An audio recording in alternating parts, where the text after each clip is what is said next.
దేవునికి స్తోత్రం. నేటి దినాన మన అరుణోదయపు దేవుని వాక్యము 1 కొరింథీ పత్రిక 14వ అధ్యాయము 20వ వచనము.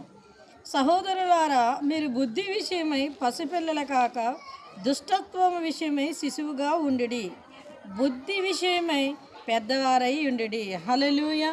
ప్రియమైన దేవుని ప్రజలారా, ఇక్కడ పౌలు గారు కొరింథీ సంఘానికి చెప్తున్న మాట ఏంటంటే, మీరు బుద్ధి విషయమై పసిపిల్లలుగా కాకుండా శిశువుగా ఉండండి, అలాగే దుష్టత్వం విషయమై పెద్దవారై ఉండి అని చెప్తా ఉన్నారు. అంటే వాళ్ళు ఉన్న విధానాన్ని బట్టి పౌలు గారు మాట్లాడుతూ ఉన్నారు. అయితే ఈ దినాన దేవుడు మనతో మాట్లాడుతున్నది ఏంటి అంటే, నువ్వు ఏ పని చేసినా నువ్వు పెద్దవాడు పెద్దదానమైనప్పుడు నీ ఆలోచనలు కూడా ఆ రీతిగానే ఉండాలి.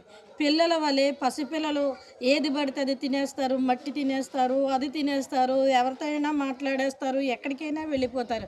అలాంటి సంచాలమైన మనసు పెద్దవారికి ఉండకూడదు.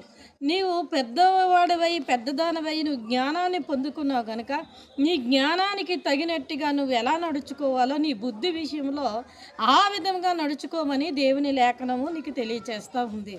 అంటే పసిపిల్లలు పాకురుతూ వెళ్తూ ఉంటారు, వాళ్ళకి తెలియదు ఏది మంచో ఏది చెడో.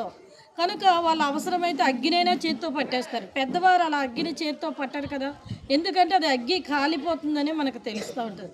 అలాగే ప్రతి విషయంలోనూ కూడా మంచి చెడ్డల విషయంలో పెద్దవారిగా ఉండి, మరి నువ్వు ఏది చేస్తే నీకు మేలైనదో, ఏది చేస్తే దేవుని నామం మహిమకరంగా ఉంటుందో అది నువ్వు జరిగించమని ఈరోజు దేవుడు నీతో మాట్లాడుతూ ఉన్నాడు. కనుక మనం బుద్ధిహీనులుగా కాకుండా బుద్ధిమంతులుగా మెలగాలని, శిశువు వలె ఉండాలని దేవుని యొక్క ఉద్దేశం. కనుక అరుణోదయాన లేచిన వెంటనే ఈ వాక్యాన్ని పట్టుకొని ప్రార్థన చేసుకొని నీ జీవితాన్ని ప్రారంభించు. దేవుడు త్వరలోనే తగిన జ్ఞానం నీకు ఇచ్చి దేవుడు నిన్ను ఆశీర్వదిస్తారు. ఆమేన్.